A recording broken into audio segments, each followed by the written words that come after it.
이번 주 총 금액은 62만 2,750원입니다. 이럴 거면 서점을 살 살걸.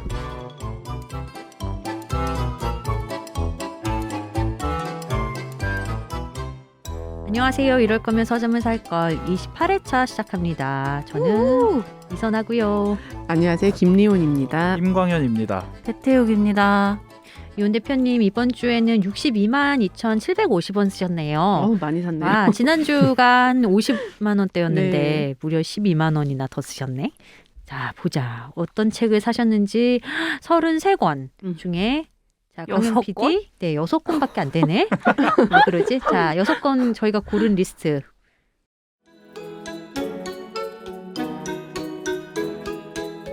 총 33권 중 6권만 선별해서 알려드립니다.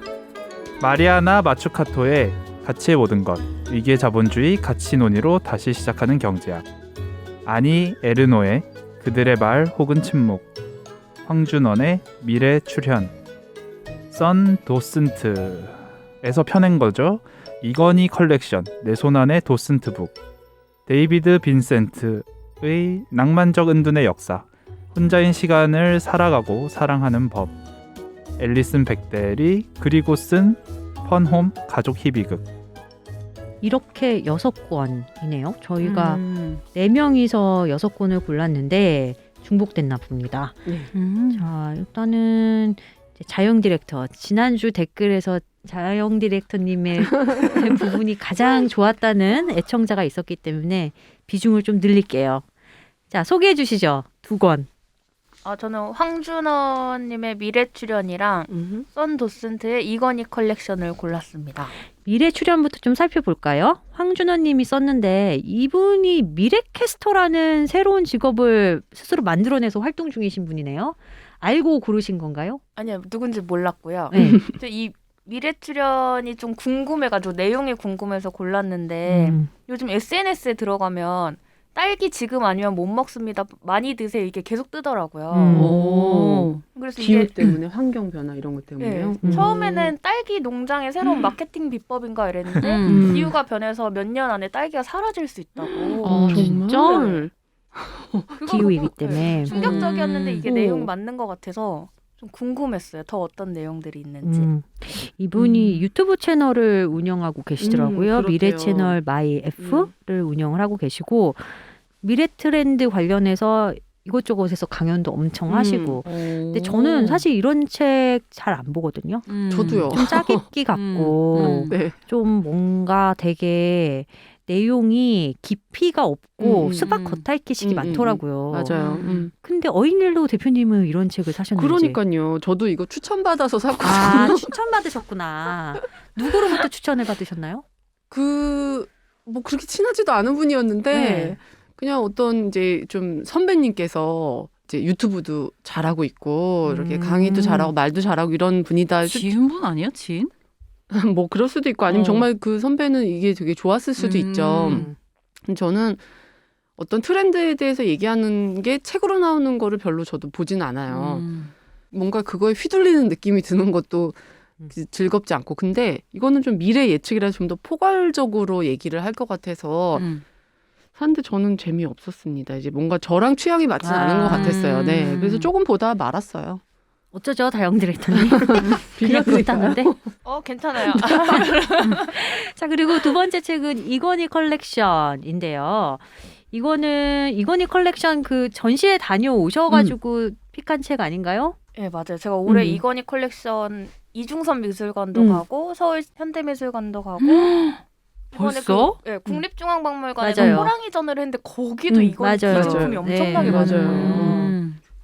이 좋은 거 혼자 보고 있었나. 그러게 왜 말을 안 해줬어요? 아니, 가기 전에 이야기는 했었는데. 그래요? 네, 저는 다 전시회 갔다 아니, 온 거 아니. 알고 있어요. 자영은 그 네, 이건희님께서 왜 아. 혼자만 이걸 보고 계셨나. 아, 부자니까. 다 같이 보지.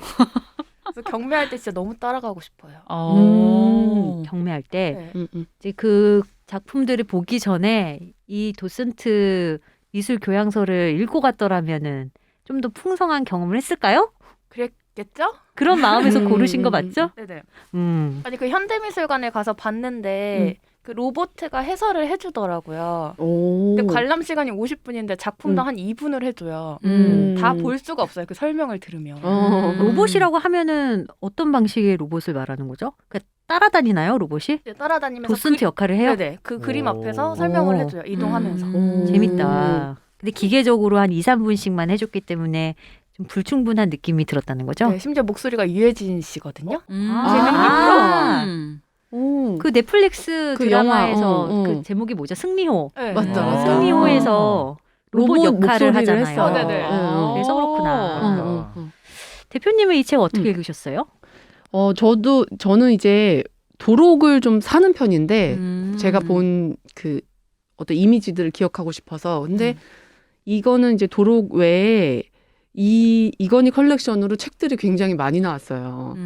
그러니까 왜냐면 이분이 모은 작품들이 다 어마어마하고 어마어마하죠. 그리고 이제 그 미술사에서 이야기하고 싶은 것들이 많은 작품들이다 보니까 얼마나 책을 내고 싶겠어요. 근데 이 도슨트가 미국에서 활동하는 도슨트인데 이 책에 대해서 얘기를 했다고 해가지고 궁금해서 사봤고 도록보다는 확실히 그 여러 작품에 대해서 작가의 배경들의 설명이 좀 더 더해져서 궁금하신 분들에게는 좀 도움이 될 수 있는 해설서가 되겠다. 저는 막 그렇게 좋지는 않았어요. 왜냐하면 좀 더 깊이 있게 보고 싶다면은 이 책으로는 좀 해소가 안 되기 때문에 근데 전반적으로 도록보다는 훨씬 더 내용들이 좋기 때문에 작품에 대해서 조금 알고 싶은 분들에게는 그 나온 책 중에는 이 책이 제일 좋지 않을까? 그런 느낌 정도였어요. 시작점을 이 책으로 할 수 있겠네요. 그렇죠? 그쵸, 네. 도록보다는 더 네. 풍성한 해설이 있으니까 네. 여기서 좀 자기의 마음을 울리는 작가를 하나 음. 선정해서 네, 네. 다시 네. 책을 사고 전시회를 음. 가는 그런 방법을 네. 택할 수 있겠네요. 이건희 컬렉션 이렇게 2권 미래 출연과 함께 고르셨고요. 배태욱 PD는 이건희 컬렉션 고르셨어요. 네, 저는 보러 가고 싶었는데 예매 실패해가지고 못 갔어요. 저도요. 저도 한 네. 두세 번 네. 시도를 했었는데 빡세더라고. 도무지 제 그쵸. 근무 시간이랑 맞출 수가 없더라고요. 음. 주말은 뭐 일찌감치 다 마감되고. 네, 이미 다 마감이라. 그러니까 뭐 이것 때문에 월차를 내기도 애매하고. 그러니까요. 사실 진짜 보고 싶거든요. 그 재벌이 관심 있는 미술 작품은 어떤 것들이 있는지 진짜 궁금하고. 근데 저도- 뭐 다 모았더구만요. 유명한 거는. 근데 저도 그게 되게 궁금해서 살아계시다면 이런 걸 물어보고 싶었어요. 기준이 뭔가? 일단 대부분의 사람들이 지금 해석하는 거는 작품이 좋으면 그때 당시에 막 각광받거나 그때 당시에 그렇게 비싸지 않아도 이분이 투자한 작품들도 되게 많다고 하거든요.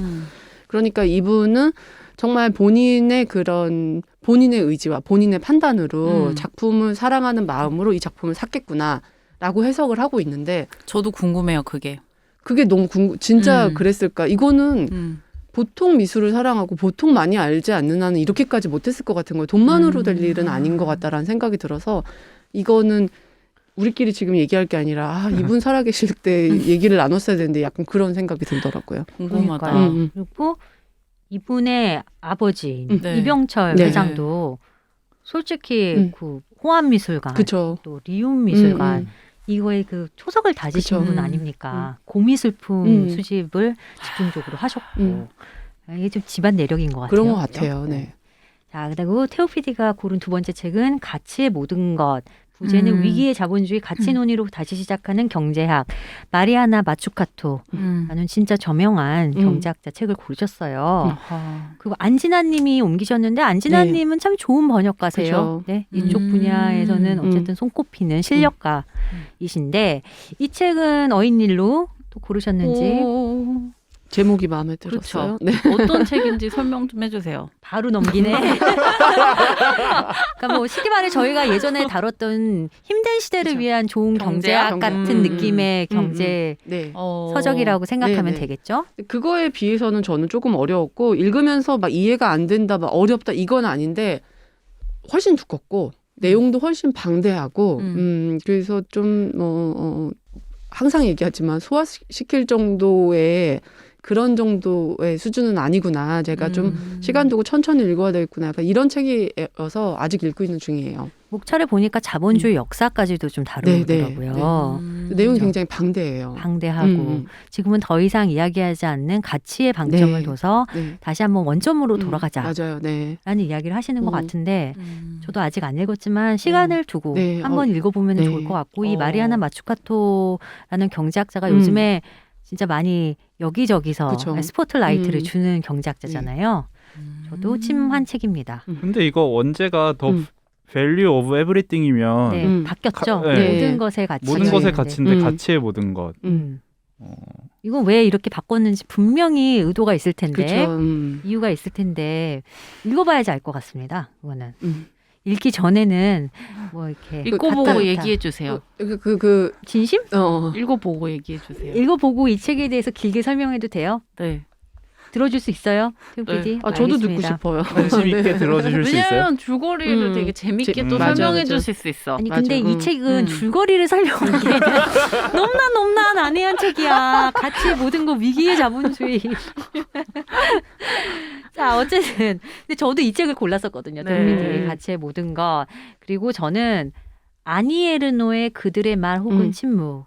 아니 에르노 참 좋아하는 좋아하시잖아요. 소설가입니다. 네, 오. 프랑스 현대 문학 거장이고 사소설의 대가시고 저는 예전에 단순한 열정으로 이 작가를 처음 만났어요. 이 소설가를. 정말 그때 충격이란 이런 종류의 글쓰기가 존재한단 말이야. 그 작품에서 시작해서 되게 다양한 작품들을 많이 읽었었는데 이번 책은 또 어떨지 사진은 않고 좀 빌려 읽을래요. 네, 빌려주세요. 네, 네, 그럴게요. 혹시 다 읽으셨나요? 아니요, 언니? 아니요. 저도 이 작가를 처음 만났을 때 제가 아는 막 간결하고 짧고 이런 글이 아닌, 이런 문장이 아닌 이런 표현으로 이런 책을 써낸다는 게 되게 충격적이었고 어떤 작품으로 만나셨어요? 저도 처음은 그 단순한 열정으로 처음은 그걸 읽었어요. 그런 글쓰기에 대해서 이제 새로운 관심을 열어준 작가? 저도요. 네. 이렇게 쓰는 것도 가능하구나. 네네. 그랬는데 그 이후로는 막 요즘에 최근에 몇 권 읽었던 거는 막 그렇게 재미있다거나 막 그렇게 좋았던 적이 없어서 일단 관심 있는 작가를 사긴 했고 책 표지도 예쁘게 나왔고 양장으로 두껍게 나와서 글씨도 좀 큰 편이고 길지 않은 것 같아요. 근데도 이렇게 다른 소설들 보느라 못 봤네요. 아직. 네. 아니 에르노는 항상 자신의 이야기를 하죠. 자신의 이야기부터 시작을 해서 여성이라는 정체성 그리고 본인이 엘리트이지만 노동자 계급 출신이거든요. 그 이야기를 항상 건드려요. 근데 프랑스 지식인들 보면은 그 계급성이라는 게 상당히 중요한 주제인 것 같아요. 네. 그러니까 드러내요 그거를 아주 대놓고 나는 어떤 계층 출신이다.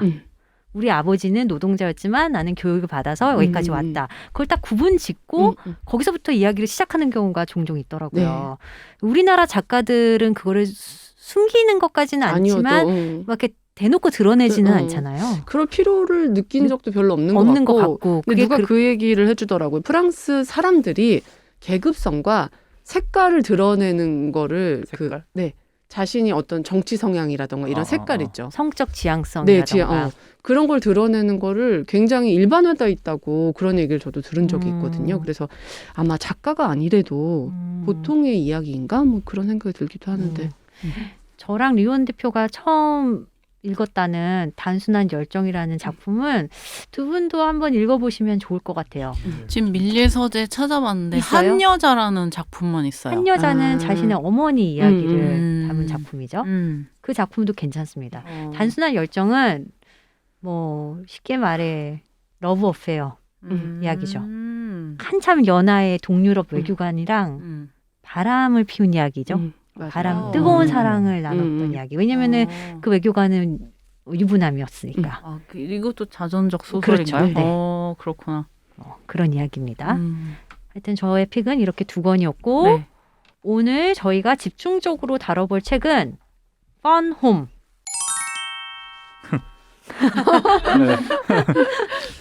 네. 원홈 앨리슨 백대리 그리고 썼으니까 뭘 그렸냐? 요거는 그래픽 노블입니다. 네. 아까 되게 재밌는 얘기를 했는데 아, 이거 네. 어땠냐 이러고 물어보니까 딱 한마디로 정리해 줬잖아요. 뭐라 그랬어요? 이 책은 응. 이서사할 11회 2부 진리의 발견이나 23회 평균의 마음의 그래픽 노블 버전이다. 재미가 아니요. 하지만 없다기보다는 어렵다는 얘기인가요? 그냥 난해하다? 난해한 게 아니라 그 진리의 발견과 평균의 마음이 그때 뭐였냐면은 온갖 고전들 다 끌어와가지고 그거 이야기 내 이야기 섞어가면서 하는 거. 그것에 그래픽 노블 버전? 그래픽 노블 버전 더하기 자기 회고록 버전. 그래서 좀 더 쉽다고 전혀 쉽지는 않고 좀 더 접근하기 좋은 건 있어요. 왜냐면은 그것들이 까다로웠던 거는 뭐라 해야 될까요? 발산하는 이야기들 네. 때문에 내가 정신을 차릴 수가 없었다면 이건 그래도 앨리슨 백델이라는 사람의 인생 곳곳에 책들을 끼워 넣은 느낌이라서 그래도 그나마 내가 중심 붙잡고 맞아요. 갈 밧줄 하나는 내려주는 기본 느낌이라서 줄기가 있죠. 네, 따라갈 줄기는 있어서 도전에 봄직합니다, 여러분. 아하. 뭐야 어딨어? 11회 2부 진리의 발견 편 그리고 평균의 마음을 듣고 이런 책 나 되게 읽어보고 싶은데 이 사람들 녹록치 않네 했을 경우에 가족 희비극으로 한번 도전해 보시는 거 추천드리고 그 전에 앨리슨 백델에 대해서는 뭐 들어보셨던 분들은 당연히 알고 계실 분들이고 못 들어보셨던 분들은 그래도 어딘가 익숙한데 싶을 겁니다. 그렇죠. 난 뭐냐면 이제 익숙하지 않아. 백델 테스트. 몰라. 백델 테스트의 그 백델이라고 뒤에 광고까지.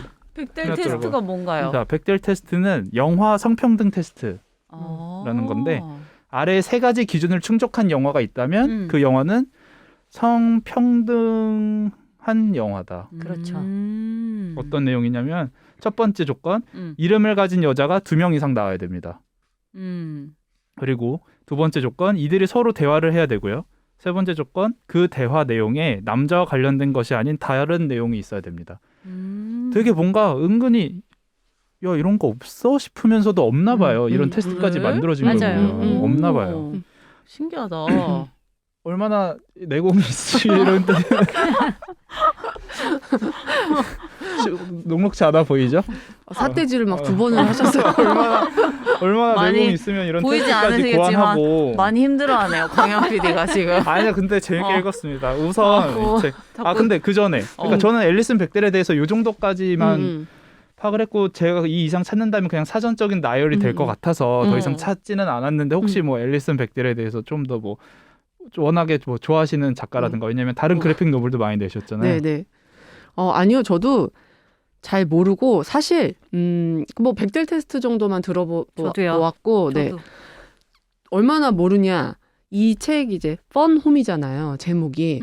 제가 이 작가의 최근 책을 사면서 이 전작들을 산 거예요. 최근 책이 뭐였더라? 초인적 힘의 비밀. 초인적 힘의 비밀. 그 책 이제 그 리스트에 같이 올렸었는데 그 책을 사면서 그래픽 노블 작가고 되게 유명하신 분인가 보네 이러면서 그냥 뭐 읽지도 않고 다 샀어요. 근데 펀홈의 첫 장을 보자마자 봤던 내용인데 진짜? 그래서 봤더니 제가 10년도 더 전에 샀던 그때 당시 제목은 재미난 집이란 책이었어요. 지금 절판돼서 안 나오고 아마 출판사가 달라지면서 제목이 펀홈으로 나오고 책 표지가 되게 달라요. 안에 구성은 똑같고요? 똑같아요. 네, 책 사이즈가 좀 다를 뿐이지 네. 이 내용은 만화 내용은 똑같은데 제가 이미지 기억은 잘하는 편이거든요. 그래서 책 표지가 같으면 분명히 기억을 했을 텐데 책 표지가 그거는 노란색 책 표지였고 책 표지가 달라지면서 한글과 영어로 바꿨다고 내가 생전 처음 보는 책인 것처럼 샀어요. 그거는 원서로 사신 거예요? 아니에요. 그것도 한국 책인데 재미난 집이라고 해서 지금은 절판이 됐어요. 그러니까 저는 한 그렇구나. 2008년, 9년 이때쯤 샀던 책이고 그때도 뭐 그냥 그렇게 읽었고 지금도 그냥 그렇게 읽었어요. 그래서 작가에 대해 사실 아는 거는 그렇게 많지 않은데 벌새란 영화 기억하시죠? 네. 그 영화에 김보라 감독이랑 이 앨리슨 백델이 둘이 대담을 한 게 벌새의 대본집 뒤에 실려 있어요. 그래서 제가 이분의 이름이 왜 익숙한가 했더니 최근에 여기저기서 봤었더라고요. 그래서 그 정도인 거지 개인적으로 뭐 좋아하는 작가는 아니고 다만 이 책을 읽고서 되게 문학적으로 굉장히 잘 쓰시는 분이시다라는 생각은 있지만 저의 취향은 아닌 것 같습니다. 네. 김보라 감독이 개인적으로 앨리슨 백대를 알고 있다는 소리네요. 그런 것 친분이 있었기 때문에 네. 인터뷰를 와. 한 건데 그러고 보니 김보라 감독이 뉴욕에서 유학을 한 것 같기도 하고.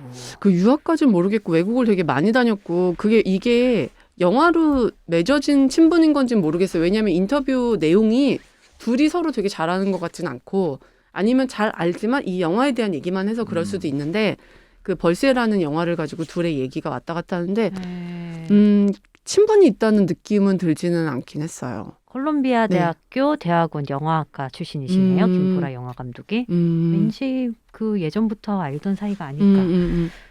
저 굉장히 재밌게 읽었어요. 저는. 그렇구나. 저 그래픽 노블 많이 안 보는데 또 자기 이야기를 이렇게 가감 없이 그쵸. 네, 막 거의 해부 수준으로 드러냈잖아요. 이걸 어떻게 다 기억하고 있지? 일기를 쓰는 거 일기를 아닐까? 썼대요. 일기를 써서. 강박적으로 썼대잖아요. 아, 맞다. 네. 그게 없었으면은 이 작품을 못 썼을 거다라는 이야기가 나왔던 것 같아요. 그리고 이 퍼놈이 여러분 뮤지컬 좋아하시는 분은 잘 아시겠지만 토니상 5관왕을 받았던 네. 작품 퍼놈의 원작이기도 해요. 전 오히려 뮤지컬로 좀 보고 싶다는 생각은 드네요. 아, 왜냐면 책을 책이 그러니까 좀 한참 들여다보고 네, 계시던데. 조금 어려운 것 같아요.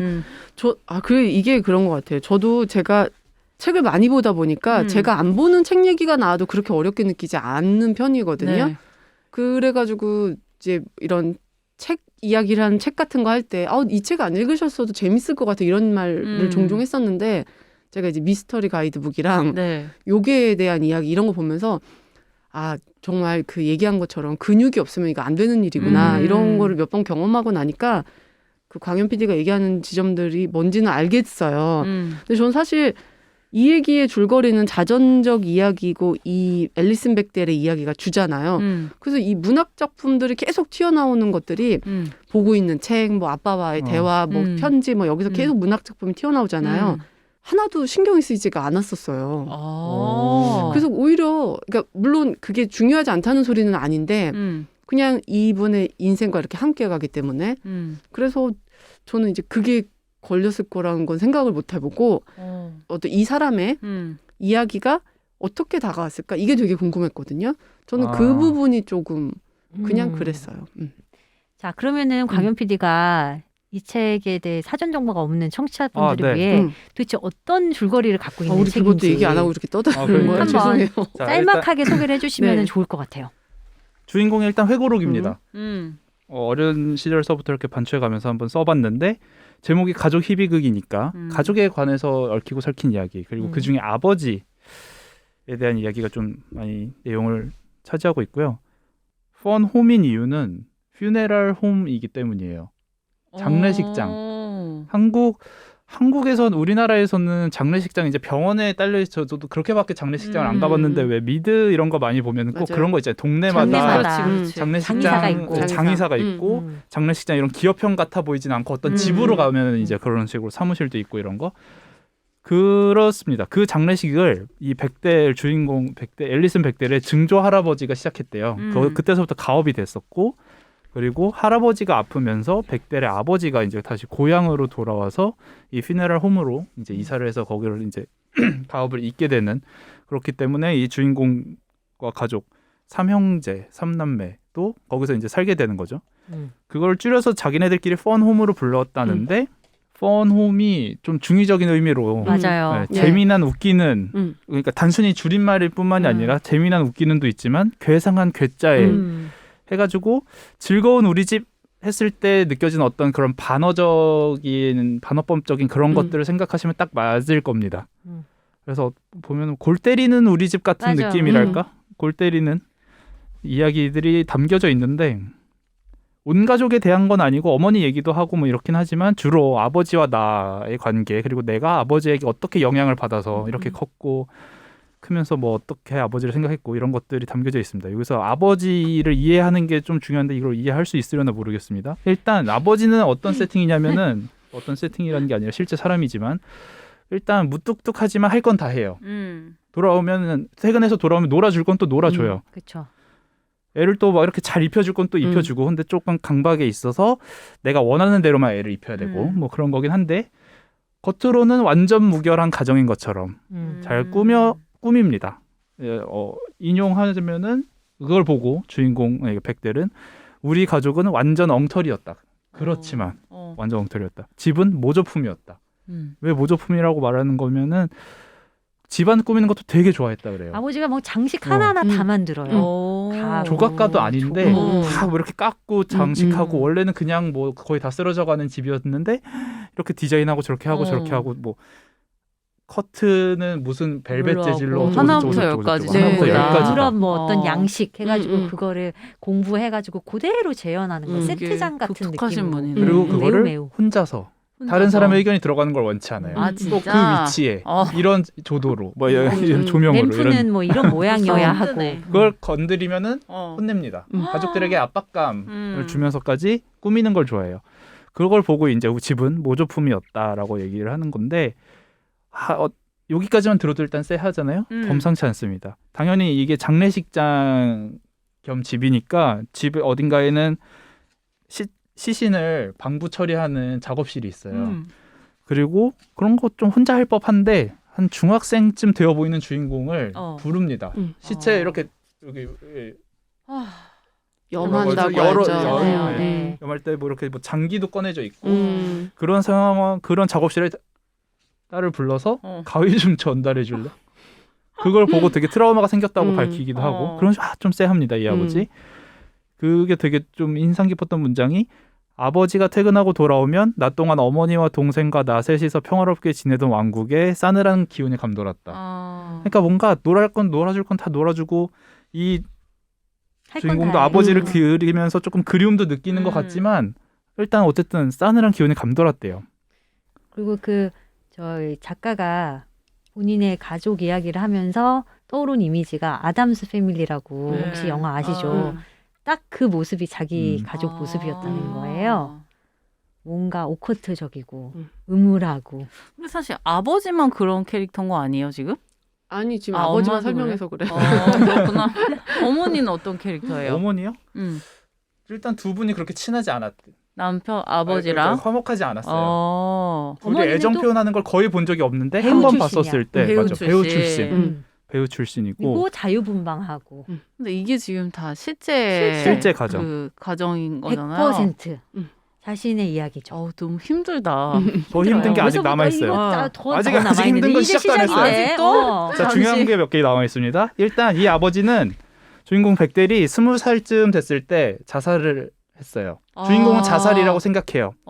하지만 외부 사람들은 사고로 알고 그렇죠. 있죠. 네. 왜냐하면 트럭에 치였기 때문인데 주인공은 아버지의 그때 이런 것들을 봤었을 때 자기는 자살일 수도 있겠다. 자살 같다라는 생각을 가족들은 자살했다고 합니다. 추측을 하고 외부인들은 그냥 정원을 가꾸다가 차 사고가 나서 돌아가셨어.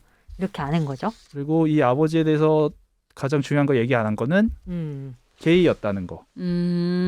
그것도 옷장 속의 게이. 커밍아웃하지 않은. 보면은 이 당시에는 커밍아웃이 그런 그쵸. 개념이 없었던 네. 시절. 그치. 게다가 보면은 이 고향으로 돌아와서 장례식장 가업을 이었다고 했잖아요. 그 고향이 되게 우리나라도 어디 가면은 그냥 고이디 고인물 외부와 접촉 별로 없고 뭐몇 가구 있는데 그중 몇 가구가 다 백델 성씨이고 그러니까 더더욱 커밍아웃이라는 거는 상상할 수 없었고 이런 것들을 알고 나면은 이 아버지는 이렇게 할 수밖에 없었겠구나. 왜 딸을 그런 식으로 꾸몄으며 집을 왜 그런 식으로 가꿨고 이렇게 뭔가 감추려고 했었던 그런 게 다 이해가 가는 세팅입니다. 그리고 나중에서 밝히는 백델 자신도 레즈비언이었다라는 거. 그렇게가 이제 세팅입니다. 이 책은 7챕터로 구성이 되어 있는데 어떤 시간 순서를 따라가진 않고요. 이런 배경에서 있었던 일들 그리고 내가 나중에 커서 나의 인생을 회고했었을 때 어떤 영향이 있었을 것이다. 이런 얘기들을 7가지 서로 다른 렌즈로 비추는 게 그 7가지 챕터인데 그 렌즈가 바로 그 고전 문학이라는 겁니다. 그렇죠. 문학 여기서 작품들. 네. 거기서 이제 그 길을 잃어버릴 수도 있는. 평균의 마음 진리의 발견이다. 태호 PD, 자 정신 차리고. 아니 뭐 제가 어떤- 잠깐 아까 책을 잠깐 빌려서 이제 몇 장을 읽었는데 지금까지 얘기한 어떤 그런 7장으로 나누어진 본인의 스토리 자체는 좀 흥미로운 것 같은데 뭐라 그래야 되지? 문학 작품들이랑 엮여 있는 거. 문학 작품들이랑 엮여 있는 게 되게 거슬려요. 그러니까 빨리빨리 안 넘어가져요. 그러니까 저거를 왜 넣어놨을까라는. 왜냐면 근데 그거에 대한 사실 어떤 설명이 또 되게 디테일하게 있는 게 아니잖아요. 근데 그쵸? 그 문학 디테일하게 디테일하게 있어요. 있어요. 아, 있어요? 근데 그 문학 작품들이 이 가족한테는 다 의미가 있는 작품들이고 가족사를 재평가하는데 중요한 요소로 작용을 해요. 그렇구나. 제임스 조이스의 젊은 예술가의 초상, 알베르 까미의 행복한 죽음, 시시포스의 신화 뭐 이런 건 이제 아버지의 죽음을 떠올릴 때 연관짓는 작품들이고 스콧 피츠제럴드의 위대한 개츠비, 아버지가 그 스콧 피츠제럴드를 정말 좋아하고 열광을 했어요. 그래서 아버지를 이해하는데 이 소설가와 작품을 그렇죠. 빼놓을 수가 빼놓을 없는 수는 없는 거지. 음. 이런 식인 거죠. 그러니까 직접 인용을 막 하진 않는데 뭐 그런 면모들이 보인다. 뭐 그걸 보면 아버지가 뭐 이해가 뭐 어쩌고저쩌고. 그러니까 이거야. 이게 내공이 있는 사람들이 읽어야 이거가 소로로 근데 넘어가지 근데 않아? 그렇지만은 않아. 아, 맞아요. 그래요? 그렇지만 않아. 오. 왜냐하면 이게 어쨌든 본인의 삶이고 우리가 상상 가능한 인간의 삶 속에 그냥 쏙쏙쏙 꽂아 넣은 거기 때문에 대충 이런 느낌이겠구나라는 건 있어요. 그리고 실존했던 인물의 이야기잖아요. 네. 그리고 앨리스 벡델은 지금 살아있고 왕성하게 활동하고 있는 작가이고 근데 그런 거를 떠올리면 더 생생하게 다가오는 거죠. 그렇구나. 이 퍼놈의 표지를 보면은 네. 그 뒷부분 마지막 네, 챕터에 마지막 챕터의 있었던 어떤 부분을 대화를 이렇게 보여주거든요. 많은 걸 느낄 수 있죠. 한번 저랑 연기해 볼래요? 제가 아버지를 할까요? 네. 광현이가 하는 게 좋겠다. 그래요. 광현이가 해봐. 연기 광현이가 못하는데. 하고 태욱이가 딸 역할을 하고. 알았죠? 어떻게 안 되는구만. 차 아니에요. 네, 지금 차 아닙니다. 부녀가 영화관 가는 길에 나누는 대화예요. 이 대화는 굉장히 중요해요. 왜냐하면은 서로가 진정으로 서로를 알아보고 있는 그대로 바라보기 시작하는 어떤 그 지점의 대화거든요. 네. 다음은 대학 졸업반 때 만난 남자였고 어렸을 때 정말로 난 여자가 되고 싶었다. 여자 옷을 입기도 했어. 저는 남자가 되고 싶었어요. 남자 옷도 입었어요. 기억하세요? 우린 오디세우와 텔레마코스처럼 기쁨의 눈물을 흘리며 재회하지 않았다. 차라리 아버지 없는 스티븐과 아들 없는 블룸에 가까웠다. 깊은 밤 이클레스가 7번지에서 미적지근한 코코아를 홀짝이던. 하지만 둘 중 누가 아버지 역이었을까? 아버지가 창피해하며 터놓는 말을 들으면서 나는 뚜렷하게 부모의 기분을 느꼈다. 우리는 느닷없이 너무 일찍 영화관에 도착했다. 발연기 죄송합니다, 여러분. 그래서 여기 앞에 대화가 이루어지고 그 뒷부분은 율리시스 작품을 차용해서 그래요? 네, 아버지와 자신의 관계를 이렇게 표현을 하는 거죠. 그러니까 그걸 어떻게 아냐고요. 율리시스 작품에서 착용을 했는지. 네? 전 졸려요. 그리고 이게 시간 순위 선형적인 구성이 아니고 플래시백이 많아가지고 잘 따라가긴 해야 돼요. 근데 좀 어렵긴 하다. 나 그래픽 노블은 다 재밌는 줄 알았는데. 근데 누구라도 흥미를 가질 수밖에 없는 내용인 거는 다들 컸을 때 성인이 돼서 아니면 성인이 되기 전이라도 나의 이런 면은 도대체 어디서 온 걸까? 나는 왜 이런 성격이며 나는 왜 이렇게 됐을까? 나는 왜 이럴까? 를 생각할 때 어린 시절에 무언가가 있었을 거야. 그건 아빠가 궁금해. 했던 말 때문일 거야. 뭐 이런 것들에 대한 탐구는 누구나 하잖아요. 그냥 그 내용이기 때문에 그냥 거기에 그렇죠. 문학 작품만 끼워 넣고 거기에 게이다 아버지가 내가 게이다라는 것만 추가된 거기 때문에 이거 어렵다고 해야 돼, 어렵지 않다고 해야 돼. 그러니까 그 문학 작품들 좀 무시하고 따라가셔도 된다는 말이에요. 맞아요. 그래도 충분히 공감할 수 있는 이야기. 그리고 여기서 되게 재밌는 거는 아버지는 게였지만 이 작가는 레즈비언이잖아요. 네. 그러니까 다른 데 닮아 있는 거죠. 네. 그러면서 아버지가 도통 이해가 안 되는데 이해가 되기 시작하는 거죠. 하지만 그 시작점에 아버지가 세상을 떠나요. 아하. 이제 아버지랑 뭔가 그래도 해보려고 대화가 그러는데. 되고 관계가 재형성될 수 있는 그 기회를 자기가 포착하려고 할 때 아버지는 스스로 목숨을 끊죠. 사고를 뭐 가장을 한 거지만 심지어 그게 본인이 편지로 어머니에게 커밍아웃을 해요. 대학교에 간 다음에 작가가 어머니한테 네, 작가 그러니까 주인공이 어머니에게 편지로 커밍아웃을 하고 얼마 지나지 않아서 일어난 일이야. 그쵸. 그렇기 때문에 작가는 계속 또 그 생각을 할 수밖에 없는 거예요. 아버지가 죽은 거는 혹시 내 탓도 있지 않았을까? 거기서 또 헤어나올 수 없는 거고. 내가 커밍아웃을 해서 그런 거죠. 타이밍이 그러니까요. 오비락일 수도 있지만 나의 커밍아웃이 아버지의 어떤 그 심리적인 뭔가 이렇게 심리적으로 무너뜨리게 한 건 아닐까 아버지를 이런 후회를 할 수도 있는 거잖아요. 의심을 할 수도 네. 있는 거고. 그리고 책의 처음과 마지막이 이카루스 이야기로 이렇게 마무리가 되거든요. 시작도 이카루스, 마지막도 맞아요. 이카루스죠. 되게 인상 깊었던 게 첫 장면이 그 누구나 그러니까 이거 되게 동서고금인가 봐요. 고금까지는 비행기 태워주네, 고금까지는 아빠가? 아니지만 되게 어른이 누워가지고 발 이렇게 하늘로 한 그렇지. 다음에 그 발 위에 애 올려놓는 거. 그걸 비행기 타자 비행기 이런 타자. 거. 그 노래를 하고 있는 장면으로 시작을 하고 끝 장면은 뭐냐면은 수영장에서 뭐 미국 애들은 뭐 집마다 수영장이 있었을 수도 있으니까 수영장에서 이렇게 물 속으로 점프해서 다이빙을 하는 주인공과 물 속에서 그걸 받아주는 아버지. 그러니까 구도가 똑같은 거예요. 그리고 하늘을 나는 하늘에 떠 있는 주인공과 그걸 밑에서 그걸 이제 받쳐주는.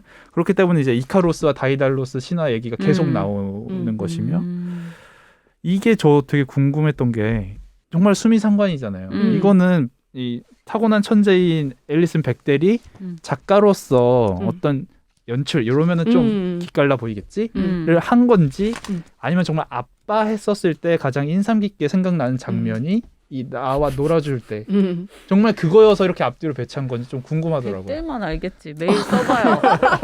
물어봐. 아직 살아 있으니까. 그래. 그쵸. 100대만 알지만 제가 이 문학적 완성도가 되게 뛰어나다고 했잖아요. 둘 다 아닐까 싶어요. 저도요. 네. 그 아빠에게 가장 기억에 남는 장면이기도 하고 그렇게 해야 이게 이거의 완성도가 더 높아지겠지. 이런 계산도 당연히 들어갔을 것 같아요. 본인이 딱 그걸 발견하고 이거 굉장히 괜찮다 이렇게 생각했을 수도 있어. 백대 그러니까. 본인이. 요거 괜찮다. 그리고 아버지와 나의 관계를 가장 깔끔하게 표현할 수 있는 메타포일 수 있겠다. 그러니까. 생각한 거죠. 왜냐하면 이카루스 신화에서는 그 아들이 곤두박질 치잖아요. 근데 자기의 아버지와 자기의 관계 속에서는 곤두박질 친 거는 아버지였고 그리고 아버지가 나를 잡아줬기 때문에 나는 이렇게 살아가고 있다. 라는 메시지도 은근 그치. 깔려 있는 것 같아요. 이렇게 들으면 뭔가 동성애라는 것도 공유했고 아버지와 나는 이런 식의 마지막에 되게 이거 자체가 어떤 나의 회고록이지만 아버지에 대한 추모일 수도 그렇지. 있는 그런 책인데 저는 그런 줄 알고 읽고 나름 훈훈하게 마무리를 했다가 책 첫 페이지쯤에 엄마와 크리스천 존에게 많은 일이 있었지만 그래도 즐거웠어요. 크리스천 존은 이제 그 형제들이거든요. 여기서 왜 또 아빠만 쏙 뺐을까? 아빠가 지금 현재 안 살아 계셔서 그런 거 아닐까? 왜냐면은 아버지는 또 그 나머지 가족에겐 고통의 근원이기도 했어요. 그렇죠. 그러니까 앨리스 백델은 아버지를 이해하려고 노력을 한 거고 그리고 그 과정 속에서 자기 자신을 찾은 거고 또 어느 정도 화해를 한 거라고 저는 봤거든요. 근데 나머지 가족 구성원들한테는 여전히 아버지는 그런 화해의 계기가 없었으니까. 그럴 수도 있죠. 다가갈 수 없는 존재. 그래서 뭔가 이 둘의 관계는 애증으로는 설명할 수 없는 애증이란 단어는 오히려 너무 단순해져 맞아요. 버리는 이 둘의 관계를 설명하기에는 클리셰처럼 느껴질 네. 수 있는 이 묘한 그 전반적으로 굉장히 드라이하게 썼어요. 그러니까 뭐 네. 어둡게 쓴 것도 아니고 뭐 가족들도 희화하지도 않고 맞아. 그래서 애증이라고 느껴지기엔 진짜 쉽지 않은 얘기인 것 같고 다큐멘터리 같지 않아요? 맞아요. 네. 그 작가가 그런 말을 했어요. 자기는 부모님이 자기를 배 밖으로 던져버린 것 같다. 그리고 구명조끼도 던져줬다. 이런 얘기를 했을 때 진짜 그 말만 들어도 애증이라고 표현하기에는 조금 어쩌면 이렇게 드라이하게 써서 그렇지 굉장히 힘들었고 이해하기 위해 되게 애쓰는 작업이지 않았을까? 뭐 그런 생각이 드는데 그럴 수도 있겠네요. 네. 근데 저도 자전적 이야기고 다양한 이야기 듣는 것 자체를 좋아하기 때문에 이거 추천을 해줄 것 같아요. 그리고 문학적 완성도가 높다는 얘기 지금 제가 3번째 하고 있잖아요. 그래서 사람들한테 되게 추천을 해줄 것 같지는 않지만 감정적으로 막 재밌지는 않았어요. 그냥 되게 잘 썼다. 어떻게 이렇게 쓸 수 있지? 뭐 이런 느낌이었지. 그 감정은 결국에는 나를 좀 움직이게 해야 되는 거잖아요. 근데 너무 기묘하다 해도 이렇게 기묘할 수가 약간 그런 기분이 들어서 그냥 쭉 따라 읽었지 막 저는 재밌지는 않더라고요. 그래서 두 분의 그 읽고 난 후에 감상이 궁금했어요. 읽고 난 후 아, 진짜 너무 똑똑하다라는 것과 저는 읽으면서 그 모든 걸 한번 따라가 보고 싶었거든요. 비유도 엄청 많고 상징도 엄청 많이 등장을 하는데 그걸 다 한번 한 구절 한 구절 다 이해해 보고 싶어서 여기 편지도 엄청 많이 나오고 신문 기사도 엄청 많이 나오고 뭐 사전 같은 걸 이제 본인이 이렇게 써가지고 그 밑에 각주도 엄청 많이 달려요. 그걸 다 하니까 읽는 시간도 오래 걸렸고 읽고 났을 때 솔직히 좀 피곤했습니다. 네. 생각보다 오래 걸렸어요. 맞아요. 좀 피곤했어요. 그러니까 저는 이렇게 작가가 자신의 가족사를 해부할 수 있는 용기가 어디서 비롯됐을까? 그쵸. 이거를 자기 이야기를 이런 수준의 선명도와 솔직함으로 대중 앞에 딱 내놓은 거잖아요. 망설임 없이. 망설임 없다는 거는 제가 모르는 부분이고. 저는 그 부분이 너무 대단한 거예요. 그래서 이게 작가 정신인가? 저희가 아까 이야기한 아니 에르노도 그렇거든요. 그쵸. 어떻게 이렇게 솔직할 수가 있지? 이게 또 거장으로 이어지는 숨결인 것 같기도 하고. 그래서 그 부분을 되게 높이 샀고 결국엔 되게 좋은 작품은 나 자신으로 회귀하잖아요. 그쵸. 그래서 그냥 저의 가족사도 생각하게 하고 나와 아버지와의 관계 그다음에 내가 뭐 모르는 어떤 그 감춰진 진실들 이런 게 있을까라는 것도 한 번 더 상상해보고 그리고 작년 말에 할머니가 돌아가셨는데 할머니가 좀 생각이 나더라고요. 저는 할머니에 대해서 아는 게 별로 없거든요. 근데 장례식장에 있을 때도 할머니는 어떤 사람이었지? 제가 그냥 혼자 되게 많이 생각을 했는데 저희 아버지나 어머니는 저한테 미스터리한 대상은 아니지만 할머니는 아직도 이렇게 미지의 인물로 남아있단 말이에요. 그래서 내가 만약에 할머니에 대해서 쓴다면 어떤 이야기가 가능할까 이렇게 막 추적해보는 거죠. 그래서 그런 상상을 하면서 읽으니까 더 재밌었어요. 그리고 저도 항상 다양한 이야기에 매혹되는 스타일이기 때문에 그것만으로도 충분히 읽는 재미가 있었다. 그걸로 충분했고 여기에서 언급되는 문학 작품들을 다 읽지는 않았지만 대충 어디서 한 번씩은 들어본 작품들이잖아요. 이렇게 또 읽네. 대단하네. 그리고 이 가족의 수준은 너무 높은 거 아니야? 그렇죠. 이거를 이렇게 읽고 대화를 나눴다고? 그러니까 아버지가 또 그 퓨너럴 장례식장을 운영하면서 영어 교사로도 활동하셨잖아요. 막 딸한테 너 이 작품 읽어봤니? 이러면서 호밀밭에 파스꾼을 다 건네고 뭐 해는 또다시 떠오른다 이 작품 뭐 이런 의미야라고 설명도 해주고 서로 콜레트 지상낙원과 케이트 밀레트의 막 비행 서로 막 이렇게 추천해주고 이런 거 있잖아요. 그 얘기할 때 신나. 막 너무 신나고 서로 막 지적 교감을 하고 대단한 패밀리네. 엄청 책이 많이 나와요. 엄청 책을 많이 읽는 가족인데 그냥 가족이 대화하는 장면에 책을 들고 있으면은 그 책 표지를 그냥 대충 그릴 법도 하잖아요. 자세히 제목을 다 써놔요. 다 써놔. 그러면은 철저한 고증이 있었어. 그거랑 뭐 건네주는 책은 무엇이며 그 의미를 조금이라나마 파악하고 싶은데 그러질 못하니까 어떤 좌절감도 좀 느껴지고. 맞아요. 지금 태욱 PD는 굉장히 혼자 산만합니다. 하지만 나중에 이거 편집해가지고 녹음본을 들어보신다면 이 작품을 재발견하실 수 있을 거예요. 네. 지금은 관심이 1도 없는 표정을 짓고 계시지만 다시 들어보시면 내가 그때 왜 그랬지? 라는 생각이 드실 수도 있어요. 이게 들을 때는 또 다르긴 하더라고요. 그거 빨리 이제 마무리하시죠. 네. 알겠습니다. Fun Home, 앨리슨 백델이 글을 쓰고 그린 작품이고요. 저는 개인적으로 여러분께 추천합니다. 저도요. 네. 강현 PD는 아닌가? 저도 추천은 하지만 네. 난이도는 있다는 거를 평균의 알고. 그 급은 아니지만 어느 정도 중간 난이도는 있다라는 거. 네. 자, 댓글 읽어보겠습니다. 문달님. 또 와주셨어요. 아무것도 하지 않는 법 후기인데요. 음. 도시생활 정리하고 시골로 내려온 지 6년째인데 그 사이 아파트 값이 상상할 수도 없이 튀어버려 낙동강 오리알 같은 기분이 들었던 요즘이었어요. 아무것도 하지 않는 법 소개를 듣고 있으니 잃은 것도 있지만 나름 괜찮게 살고 있다는 위안이 들락말락합니다. 마당문을 열고 가만히 있으면 새들 소리 다 들리고 지나다니는 고양이 배 모양, 녀석들 임신 감시자가 되고 있어요. 구름의 흐름, 산속의 푸르른 색들의 변화, 소똥 냄새, 논밭 계절의 흐름에 따른 움직임들 모든 게 스며들어요. 물론 집값 현타가 한 번씩 훅훅 들어오는 건 어쩔 수 없네요. 아유, 그렇죠. 네. 근데 그 중간 부분 참 그 아름다운 네. 에세이 한 편을 써주셔가지고 그러니까. 감사합니다. 다들 이렇게 글을 잘 쓰셔요. 그쵸. 문장력 참 좋으십니다. 네. 자, 여행한 단나기님. 평균의 마음 후기. 이번화 태욱 PD님과 한 마음이었습니다. 제가 무슨 말을 했을까요, 이화에서? 안 읽어 뭐 이런 거 아니야? 요주에 두 분이 본인들의 부족함을 말씀하실 때마다 고개가 절레절레. 이서살의 마리아 포포바 같은 두 분이 이러시면 안 됩니다. 제 선아 선배랑 리온 대표님께 하는 말이에요. 클라라와 태양 크게 관심 없었는데 배 PD님 읽고 반납하실 때까지 힘이 되고자 저도 읽어보려고요. 전 포기했습니다.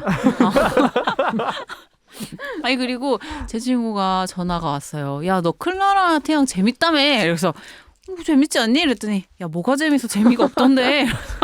아, 그 친구분이 저번에도 읽으셨던 그분인가요? 바바리안 데이지. 아, 네. 아, 그분도 꽤 열심히 읽으시네요. 그 책을 좋아해요. 그 오. 친구도 항상 만날 때마다 가방에 책이 들어있고 아. 어딜 가면 그냥 책을 손에 떼고 다니지 않는 친구인데 근데 왜 혹시 재미없었을까? 그분 네. 저희가 소개했던 책 중에 어떤 책이 재밌다고? 아, 그렇게까지 그 책에 대한 얘기를 길게 나누지는 아. 않습니다. 저희가 그냥 그 얘기하고 딱 끝났는데 네, 여쭤봐 주세요. 네. 우리가 궁금한 게 궁금하지가 않네. 그럼요. 저는 뭐 그렇죠. 네, 그럼 신디스님 평균의 마음 후기. 오늘은 수요일 이서살 하는 날. 방송 너무 재미있게 들었어요. 광현 PD님 당황하시는 것 듣다 보니 이수은 작가님이 예전에 팟캐스트에서 말씀하셨던 책 숙련자들을 위한 고전 노트가 생각나면서 그때 발랄 명랑했던 방송 느낌이 확 몰려오네요. 원래는 초보자를 위한 고전 노트 이런 이름으로 책 출간하려고 했다가 먼저 읽어본 지인분들께서 이건 절대 초보자를 위한 책이 아니라고 해서 쿨하게 바로 숙련자들을 위한 고전 노트라고 제목을 변경하셨다고 말씀하셨거든요. 아, 이분 책이 읽으시는 깊이도 굉장히 깊고 세상을 보는 시각이 매우 다르구나라고 느꼈었는데 오늘 선아 PD님과 리온 대표님 이야기를 듣다 보니 오늘 소개해 주신 평균의 마음이 어떤 책인지 조금은 알 것 같아요. 광현 PD님 좌절하지 마세요. 우리 모두 조금 어려운 책 읽으면 다들 그런 느낌 받으니까요. 다음 주 태욱 PD님께서 준비하실 책도 궁금해집니다.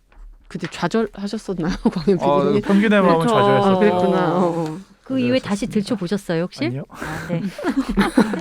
아, 네. 그 다른 거 읽었어요. 저 그거 그날 가서 가는 길에 그거 빌려서 갔거든요. 뭐? 뭐지?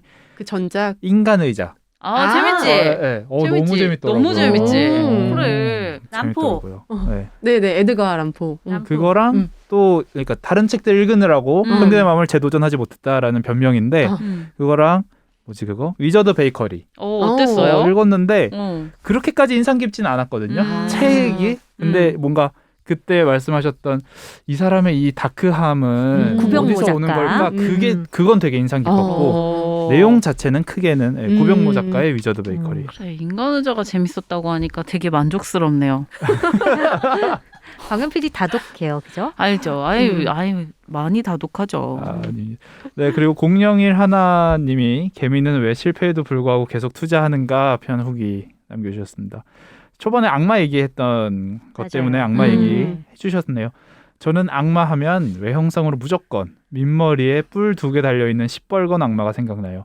그리고 악마는 인간의 게으름, 나약함을 잘 활용하는 존재라고 떠오릅니다. 단테의 신곡에 나오는 지옥은 여러 분야로 영향을 많이 끼쳐서 책을 물론 사긴 샀지만 읽기보단 강의 찾아 들으면서 점점 스며들었던 것 같아요. 이번 책은 아직 저에겐 이른 것 같아요. 아, 갑자기 생각났는데 이 책에도 오늘 편 가족 희비극에 또 나옵니다. 마르셀 프루스트의 잃어버린 시간을 찾아서 또 나왔어요. 이거 이제 세보려고요. 진짜? 몇 번씩 나오는지. 이런 식으로 계속 나오는 책들이 나와요. 맞아요. 그래서 안 읽어도 그냥 알 것 같은 기분으로 저희도 그냥 넘기는 겁니다.